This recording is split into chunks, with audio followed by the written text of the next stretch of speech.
छिन राधा रमना, सुमिरन कर ले मना, छिन छिन राधा रमना, सुमिरन कर ले मना, छिन छिन राधा रमना।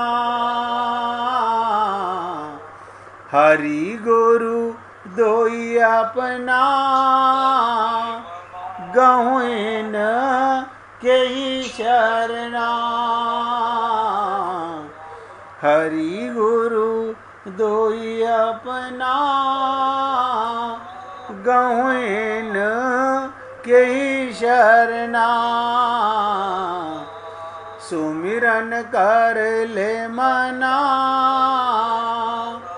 छिन छिन राधा रमना, सुमिरन कर ले मना, छिन छिन राधा रमना। सभी पुण्य आत्मा पूरी एकाग्रता के साथ समझिएगा। अगर आपको मेरे शब्दों को समझने में कष्ट हो, आप पूछिए। मैं एक भी कटु शब्द नहीं बोलता, बड़े सरल शब्दों में बताता हूं। अंदर बैठा हुआ प्रीतम इंतजार कर रहा है कि कब तू अपना हृदय साफ करे, मेरा आसन मेरी सेज बिछाए और मैं तेरा आलिंगन करूं। वो इंतजार कर रहा है।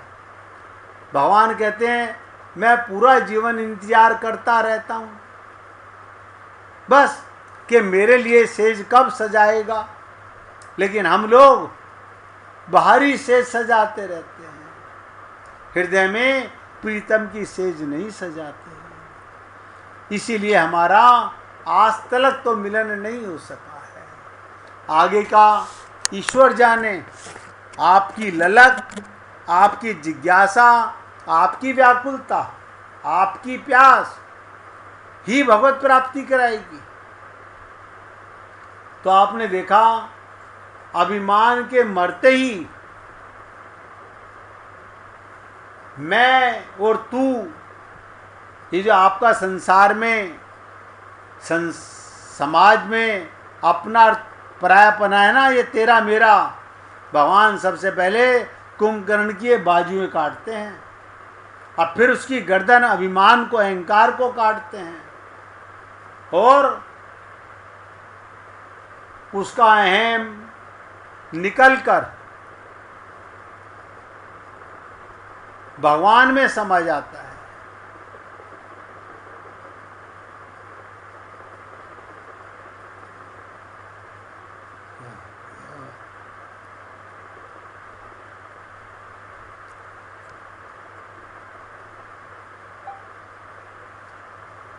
तो इसलिए हे पुण्य आत्माओं, अब बहुत ध्यान से सुनिएगा। सुतीक्षण जी ये भी संत हुए। भगवान राम ने कहा मांगो, वर मांगो, तो सुतीक्षण जी क्या बोले? मुनि कहे मैं वर कबहू न जाचा, समुझी न परई झूठ का साचा। क्या बोले भगवान से? महाराज मुझे समझ में नहीं आता कि क्या मांगना चाहिए, मुझे मांगना नहीं आता। आपको जो अच्छा लगे वही दे दीजिए। जब भगवान दे चुके तो कहने लगे प्रभु जो दीन सो बरु में पावा, अब सो देहु मोही वो भावा। आपको जो अच्छा लगा वो आपने दिया, अब मुझे जो अच्छा लगता है वो मुझे दीजिए। भगवान हंसने लगे और बोले अभी तो तुम कह रहे थे कि तुम्हें मांगना नहीं आता। देखो क्या कहा, प्रभु जो दीन सो बरु मैं पावा, अब सो देहु मोही जो भावा। आपको जो अच्छा लगे वो आपने दिया, अब मुझे जो अच्छा लगता है वो मुझे दीजिए। भगवान हंसने लगे, बोले अभी तो तुम कह रहे थे मांगना नहीं आता। ये सुतीक्षण जी की कथा भी रामचरितमानस में आती है। अभी तो तुम कहते मांगना नहीं आता, बोले आता ही नहीं है, पर अभी आपने जो ज्ञान दे दिया, ध्यान दो क्या बोले सुतीक्षण जी प्रभु से, आपने जो ज्ञान दे दिया इसलिए अब बुद्धि आ गई, अब मैं समझ गया। अब बताओ हमको आत्मज्ञान कौन देता है? सोच के देखो।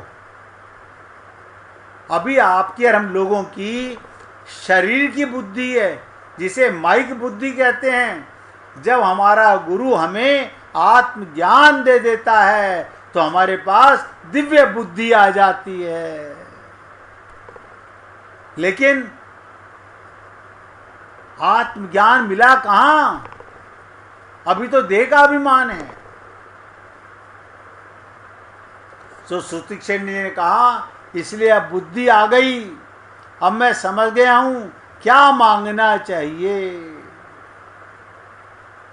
अब आप सोचिएगा, अभी हम लोग जो मंदिरों में जाके मांगते हैं, क्या मांगते हैं? कूड़ा करकट। और जब हमें आत्मज्ञान हो जाता है, दिव्य बुद्धि हो जाती है, तो क्या मांगते हैं?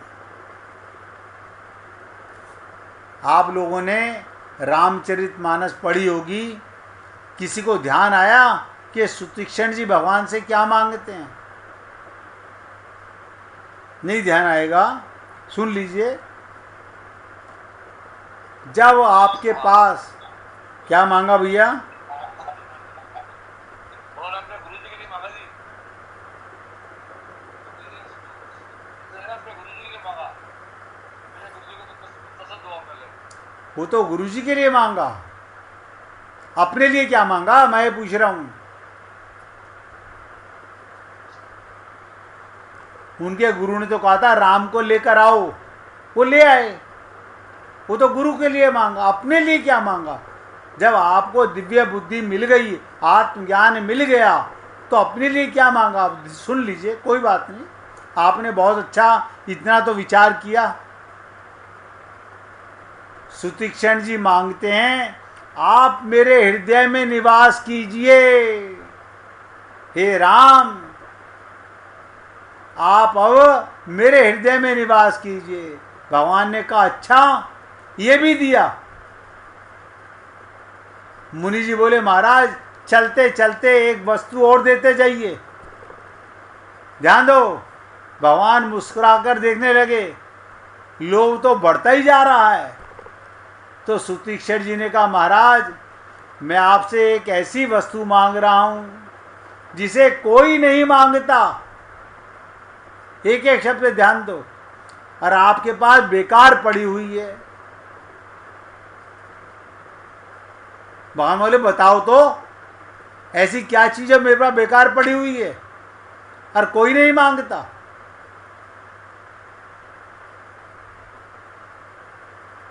तो क्या बोले प्रभु, अभिमान मांगने आपके पास कभी कोई नहीं आया। प्रभु बोले नहीं भाई ऐसा तो कोई नहीं आया, इस पर वो वस्तु तो आपके पास बेकार पड़ी है ना, मुझे दे दीजिए। क्या मतलब? अगर आपके हृदय में अभिमान भी हो तो कौन सा अभिमान होना चाहिए? आप सब पुण्य आत्माओं को आज हनुमान चतुर्थी पर आप देखिएगा कितनी विचित्र बात बता रहा हूं। प्रभु से मांगना हो तो किस चीज का अभिमान मांगो? आप हम लोगों को अभिमान होता है तो किस चीज का होता है? अपने ज्ञान का, अपने अभिमान का, अपने धन का, अपने परिवार का। ये तो मरघट का अभिमान है, मरघट।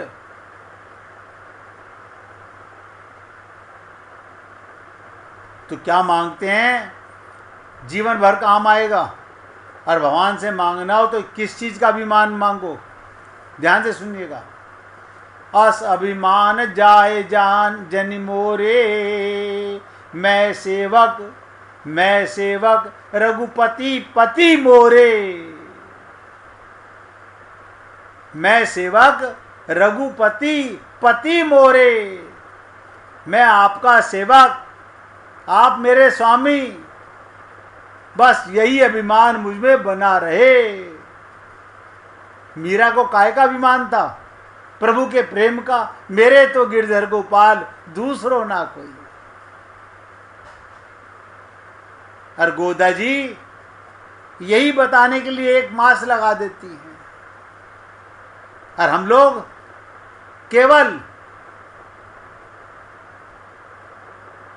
उत्सव मना के प्रसन्न हो लेते हैं, उसके करीब नहीं हो पाते, मांगना नहीं सीख पाते कि हे मैया तू आकर क्या सिखा के गई, फिर हम क्यों नहीं मांग पा रहे? तू कैसे चली गई हमारे सामने से, हम क्यों नहीं जा पा रहे? अब उनसे नहीं, सुतीक्षण जी से समझ लीजिएगा कि प्रभु अभिमान आपसे कोई नहीं मांगता।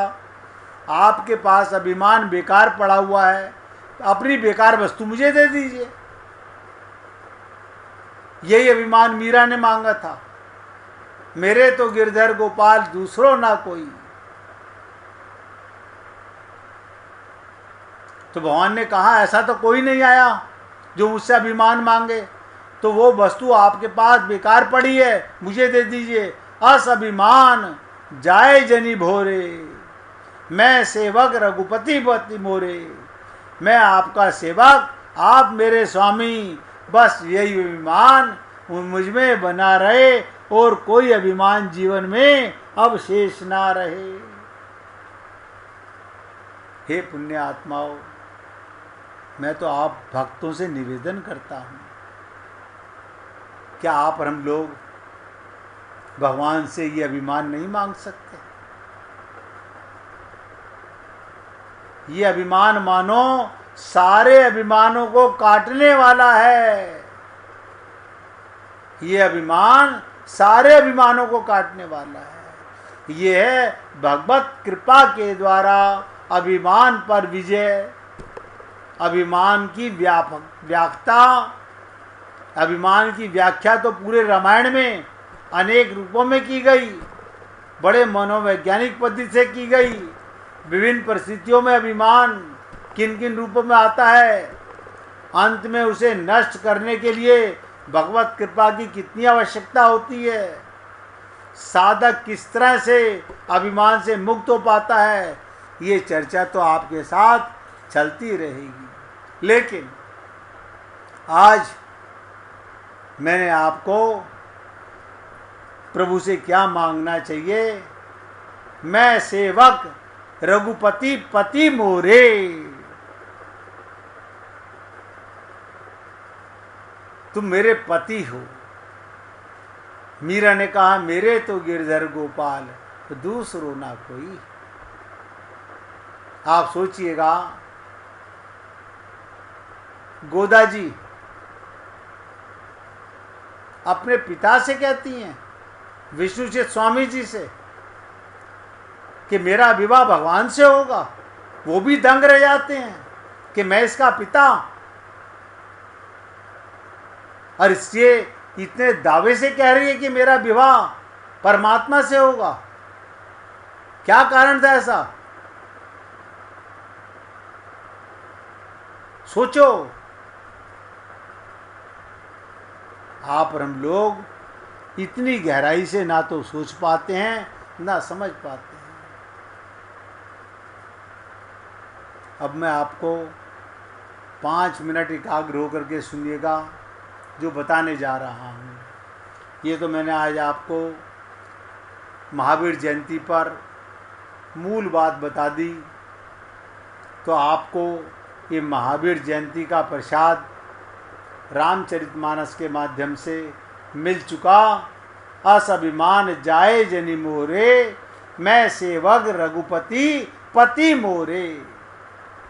अब ध्यान दीजिएगा, नित्य परमात्मा सत्ता में, नित्य परमात्मा सत्ता में निरंतर स्थिर रहना ही निरंतर भगवान के सत्ता में रहना। आप किसकी सत्ता में रहते हो? भगवान की सत्ता में। परमात्मा के लिए विश्राम करना है। परमात्मा के लिए होने वाला विश्राम तामस नहीं होता, सात्विक होकर गुणातीत हो जाता है। इसलिए साधक के लिए सबसे मूल्यवान वस्तुएं दो हैं। क्या? भगवत आश्रय और विश्राम। भगवत आश्रय और विश्राम से पारमार्थिक इच्छा पूरी हो जाती है और सांसारिक इच्छाएं मिट जाती हैं। अगर साधक का भगवान पर विश्वास ना हो, प्रत्युक्त अपने पर विश्वास हो, तो ये स्व आश्रय को अपना सकता है। अगर साधक का न हो, भगवान पर विश्वास हो, न अपने पर विश्वास हो, वो धर्म का अर्थात कर्तव्य का आश्रय पर टिक सकता है। मैं भगवान का हूँ, भगवान मेरे हैं, ये भगवान का आश्रय है। मेरा कुछ नहीं, मेरे को कुछ नहीं चाहिए, ये स्वयं का आश्रय है। पदार्थ और क्रिया, आपके कर्म और आपका सामान दूसरों के भले के लिए है, ये धर्म का आश्रय है। भगवान का आश्रय भक्ति योग है, स्वयं का आश्रय ज्ञान योग है, धर्म का आश्रय कर्म योग है। तीनों ही योग मार्गों से पदार्थों की क्रिया रूप प्रकृति का आश्रय छूट जाता है और सत्ता मात्र अपनी स्वतः सिद्धि स्थित का अनुभव हो जाता है। इसलिए पुण्य आत्माओं, साधक कौन? भगवान कहते हैं ये सब संसार मेरे निराकार स्वरूप से व्याप्त हैं। एक एक शब्द ध्यान देना। गीता में भगवान ने कहा, मया तत् विदम सर्व जगत व्यय मूर्ति नाम। ये सब संसार मेरे निराकार स्वरूप से व्याप्त है। जिसकी आकृति होती है उसको मूर्ति कहते हैं, और जिसकी कोई भी आकृति नहीं होती उसे अव्यक्त मूर्ति कहते हैं। जैसे भगवान अव्यक्त मूर्ति हैं, ऐसे ही साधक भी अव्यक्त मूर्ति होता है। साधक शरीर नहीं होता, नोट करो। ऐसी बात ग्रंथों में आती नहीं, पर वास्तव में बात ऐसी है, साधक भाव शरीर होता है। कहते ना, जरा भावना से कीजिए पुकार, तो साधक शरीर नहीं होता। वास्तव में साधक भाव शरीर होता है। वो योगी होता है, भोगी नहीं होता। भोग और योग का आपस में विरोध है। भोगी योगी नहीं होता और योगी भोगी नहीं होता। साधक को भी काम भोग बुद्धि अथवा सुख बुद्धि से नहीं करता, योग बुद्धि से करता है।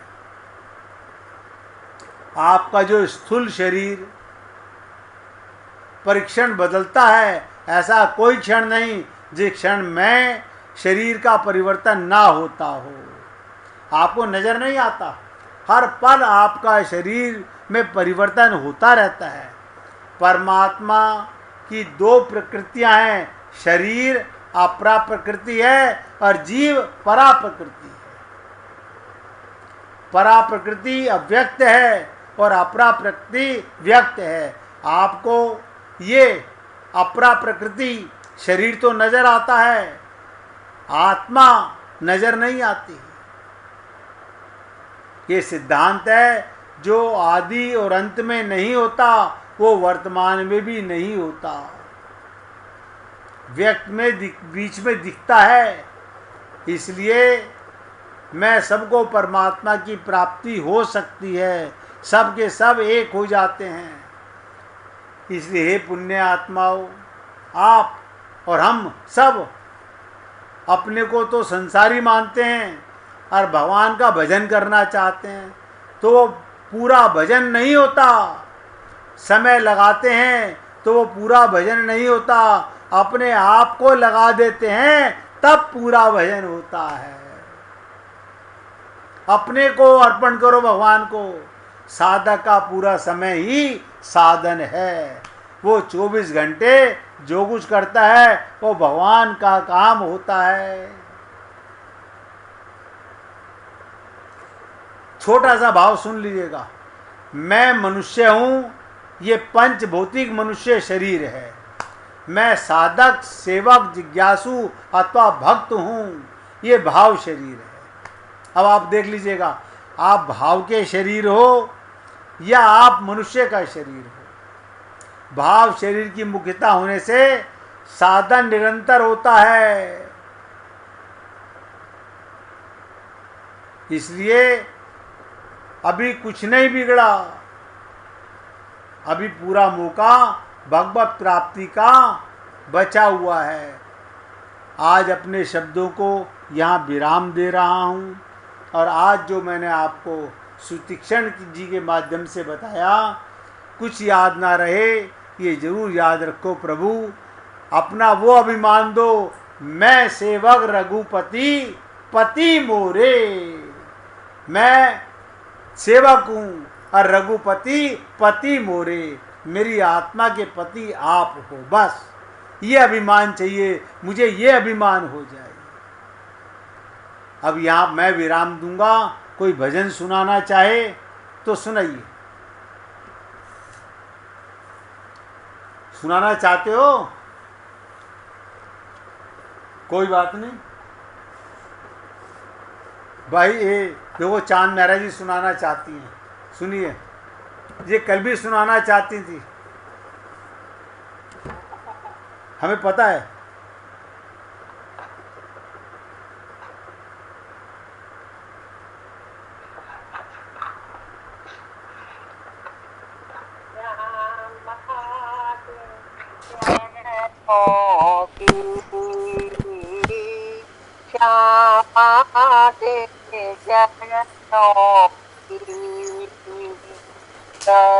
धूल जो मिल जाए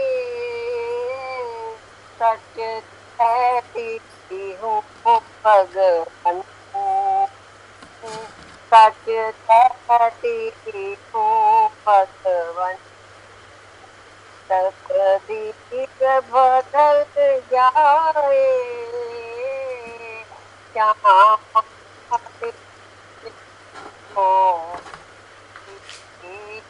राधे तेरे चरणों की। सुनते हैं तेरी रहमत, दिन रात बरसती है।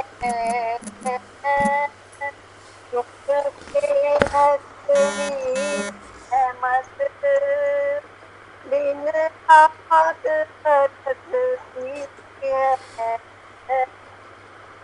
एक बूंद जो मिल जाए, एक बूंद जो मिल जाए, मन की गल मिल जाए। क्या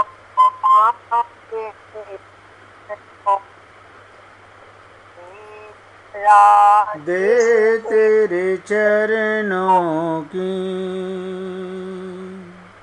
ये मन बड़ा चंचल है, कैसे भजन करूं।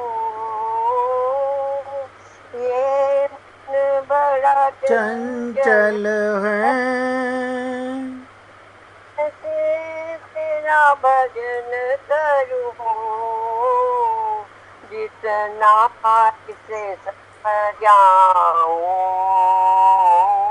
जितना इसे समझाऊं, उतना ही मचल जाए। श्यामा तेरे चरणों की, रात तेरे चरणों की। नजरों से गिराना ना चाहे कितनी सजा देना, नजरों से गिराना ना, चाहे इतनी सजा देना, नजरों से जो गिर जाए, नजरों से जो गिर जाए, खुश है पल पाए, श्यामा तेरे चरणों की, रात तेरे चरणों, श्यामा तेरे मेरे जीवन में बस इतनी है, श्यामा मेरे जीवन में बस इतनी ना है, तुम आमते हो, तुम आमन हो, दम निकल जाए, श्यामा तेरे चरणों की, रात तेरे चरणों, गर दो फूल जो मिल जाए, सच कहती हूँ, तकदीर बदल जाए, श्यामा तेरे चरणों की, राधे तेरे चरणों की, कान्हा तेरे चरणों की। बोलिए वृंदावन बिहारी लाल की जय, जय जय श्री राधे, जय जय श्री राधे। बोलिए लाल जी का मंगल हो, सभी भक्तों का मंगल हो। सभी को राधे राधे भैया, राधे राधे राधे राधे राधे जी, राधे राधे, राधे राधे। सबको राधे राधे जी।